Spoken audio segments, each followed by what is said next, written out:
So, hello.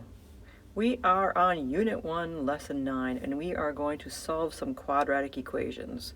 So we have some learning targets here. We're going to solve using factoring, and we're going to solve using the quadratic formula. So some things to know here, that some quadratic equations can be solved by using factoring. Not all of them can be solved by factoring. So what you want to do is you want to rewrite so that one side of the equation is 0. And then the other quadratic equations can be solved using the quadratic formula. So let's go ahead and let's start with that first learning target there, and let's solve some equations here by factoring. So we want to move everything over on one side and set it equal to 0. So doing that, I'm going to go ahead and subtract 24 from both sides, and I end up getting x squared plus 5x minus 24 equals 0. So now let's just factor that. So you want to think what times what gives you x squared, that's x and x. What multiplies to give you negative 24 and adds to give you 5, that would be a positive 8 and a negative 3. And so now you want to set each of your factors there equal to 0 and solve for x. So if I were to do that, that would be x plus 8 equals 0, x minus 3 equals 0. So I can subtract 8 from both sides. I get x equals negative 8. I can add 3 to both sides, and I end up getting x equals 3. So again, I need to get 0 on one side of the equation here. So I'm going to bring 16x and minus 64 all over onto the side where x squared is, because x squared there is positive, and I like to factor using a positive x squared. So I'm going to subtract 16x, and I'm going to add 64 to both sides. So I end up getting x squared minus 16x plus 64 equals 0. So now we're supposed to factor and solve. So what times what gives us x squared? X and x. What multiplies to give us 64 and adds to give us negative 16? That'd be a minus 8 and a minus 8. So then how do you get 0 and how do you get 0? Well, since the factors are the same, you only need to set one set this equal to 0. So I can add 8, and I end up getting x equals 8. So we have factored that and we have solved that. All right, so we're going to continue here factoring by solving there. So let's go ahead and do the same thing. Let's bring everything over on one side, set it equals 0, and factor and solve. So I'm going to do that. I've got a positive 3x squared on the left-hand side, so I'm going to bring my 5x over. So I end up getting 3x squared minus 5x equals 0. So this time I'm noticing that there's a GCF in those terms, so I'm going to pull the GCF of an x out in front. So x times what is a 3x squared? It'd be a 3x. X times what is a minus 5x? It'd be a minus 5. So now I have to set each of these two terms there set equal to 0 and solve. So I've got x equals 0, and I've got 3x minus 5 equals 0. So x equals 0 is just x equals 0. There's nothing left to solve. I'm going to have to add 5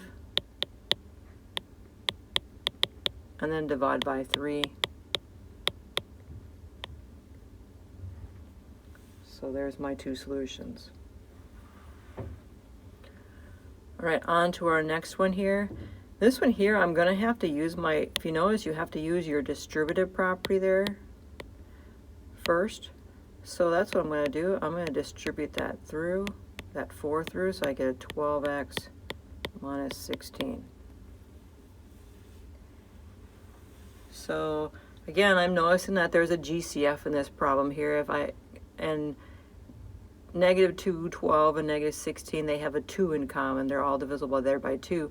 But because my leading term there is negative, I'm actually going to pull a negative 2 out in front. So negative 2 times what is an x, negative 2x squared, to be x squared, Negative 2 times what is a positive 12x? It would be a minus 6x. And negative 2 times what is a negative 16? That would be a positive 8. So now I want to think what times what there gives me x squared minus 6x plus 8 there. I want to factor that. So let's factor that. What times what gives me x squared? It'd be an x and an x. What multiplies to give us a positive 8 and adds to give us a negative 6? That'd be a minus 4 and a minus 2.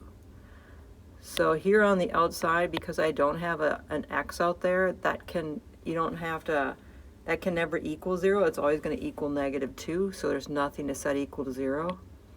But these other two terms, I have to set equal to 0. So I have x minus 4 equals 0, and I have x minus 2 equals 0. So I can add 4 here, and I get x equals 4. I can add 2 over here, and I get x equals 2.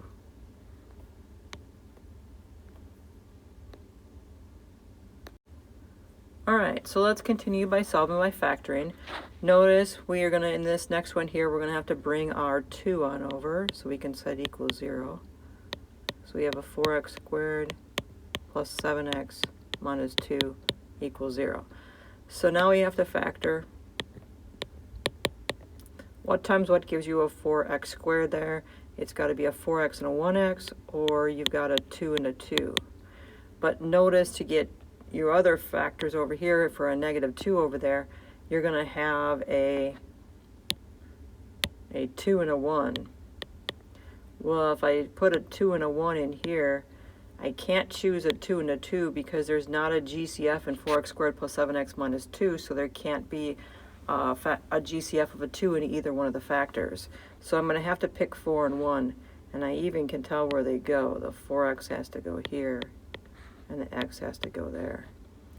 So then checking the inners and outers here, the larger product, because the middle term there is a positive 7x, so the larger product there has to be the plus. So this has to be the plus, and this has to be the minus. So then you get a, if I show you how you can double check this, this is an 8x, that's a negative 1x, and they do add to give me 7x. So now that I have my two factors there, I can take each of those, set them equal 0, and solve. So I can subtract 2, we get x equals 2, we can add 1, divide by 4, and we get x equals 1/4. So we have another one down here, so let's go ahead and get rid of that negative 3 on the right hand side there by adding 3 to both sides. So we end up getting a 4x squared plus 8x plus 3 equals 0. So now we can factor and solve. So what times what there gives us a 4x squared? It's either a 4x and a 1x or a 2x and a 2x. I'm going to try 2x and 2x. And then what times what gives me a 3 there? It has to be a 3 and a 1. They both have to be pluses since they're both pluses in the other ones there. So now we can check our inners and outers there. This gives us 6x. This gives us 2x. And they do indeed add to give us an 8x, which is our middle term. So now let's take each one of our factors, set them equal 0, and solve for x. So I can subtract 3, divide by 2,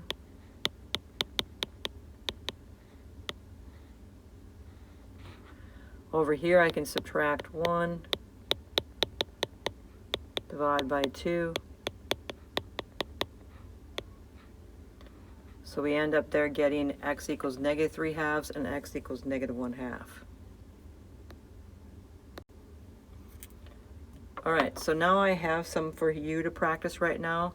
So if you can pause the video right now and then try those out and then restart it. Alright, so hopefully you've been able to have a chance to solve those. So again, we have to bring everything over on one side, and I'm going to bring this over on the other side over here. So I'm going to put the terms in order. X squared plus 5x minus 24 equals 0. I'm going to factor. What times what gives me x squared? X and x. What multiplies to give me negative 24 and adds to give me 5? That would be an 8 and a minus 3. Now I can take each one of my factors here, set them equal 0, and solve for x, so I can subtract 8. I can add 3 to both sides. So there we have them, x equals negative 8 and x equals 3. Alright, so last one here, so I have to get rid of this negative 4. So I'm going to bring 4 over. So I end up here with 4x squared minus 17x plus 4 equals 0. So now we have to factor this one, so I'm going to kind of think through my factors there. Oh yeah, I can have 4x and 1x, or 2 and 2. I'm going to go with 4x and 1x this time. And then when I think about 4 over here, it's the same thing. I have 4 and 1, or 2 and 2.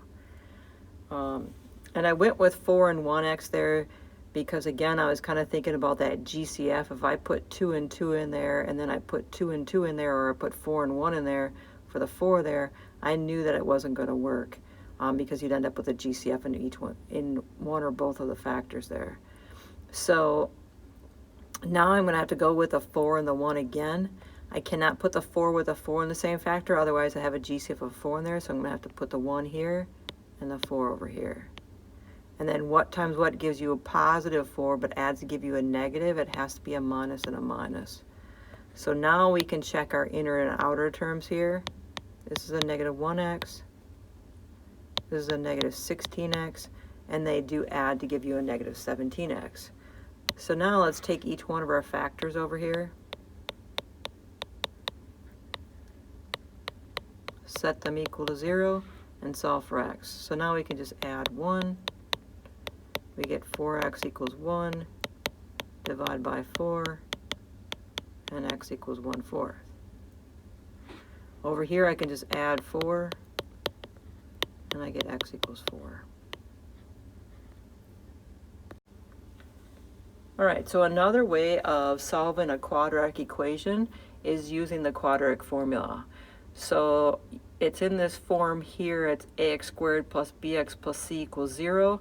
And then you can take the a, b, and c and put it into the quadratic formula, which says negative b plus or minus the square root of b squared minus 4ac all over 2a. And there's lots of YouTube videos out there that can play the nice little songs for you.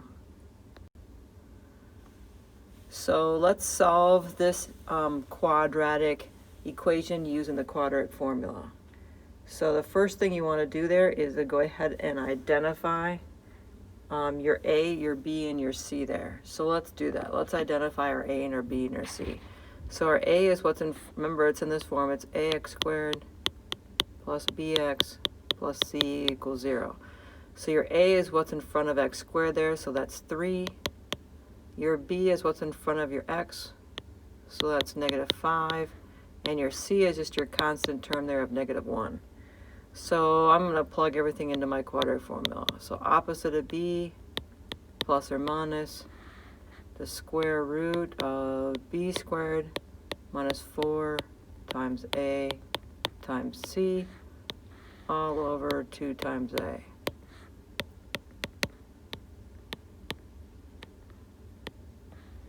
So inside there we're getting, make sure when you put in that negative 5 squared into your calculator that you always put parentheses around the negative 5 and squared it.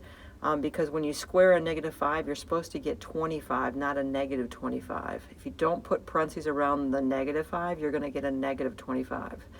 So 25, and then you have minus and a minus over there, so it becomes a plus 12 all over 6. So that's 5 plus or minus the square root of 37 all over 6. And we want to leave it in this form. If you can simplify this any further, you want to go ahead and simplify it. But otherwise, a lot of our answers there will end up with a square root, and this is considered an exact answer. We're not looking for any decimal answers. All right, so we got another quadratic formula right here. Again, identify your A, your B, and your C. So our A there, B there is 12, C there is 9. So then we can go ahead and use our quadratic formula. Opposite of B plus or minus the square root of B squared minus 4 times A times C all over 2 times A. So I'm going to get negative 12 plus or minus 144 minus 144 all over 8. So that's negative 12 plus or minus the square root of 0 all over 8. The square root of 0 there is 0.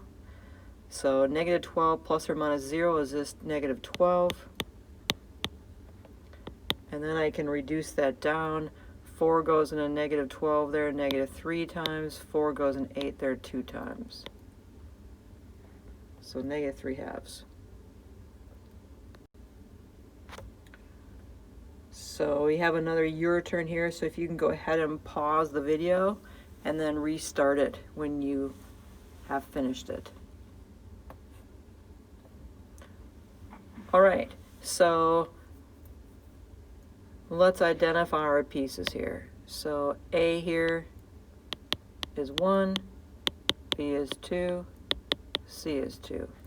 So plugging those into the quadratic formula, it goes opposite of B plus or minus the square root of B squared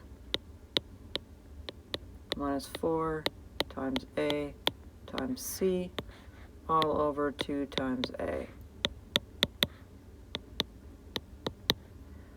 So inside here we get 4 minus 8.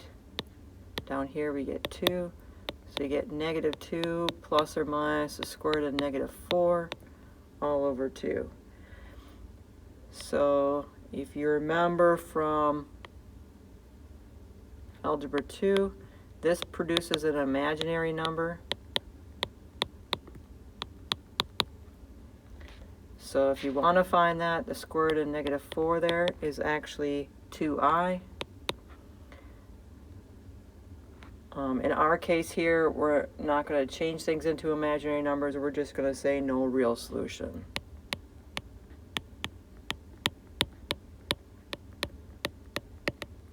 But basically, you cannot take the square root of a negative and get a real number.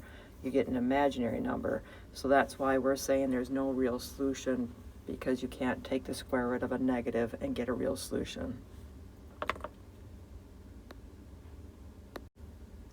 So our learning targets here was you can solve using factoring and you can solve using the quadratic formula.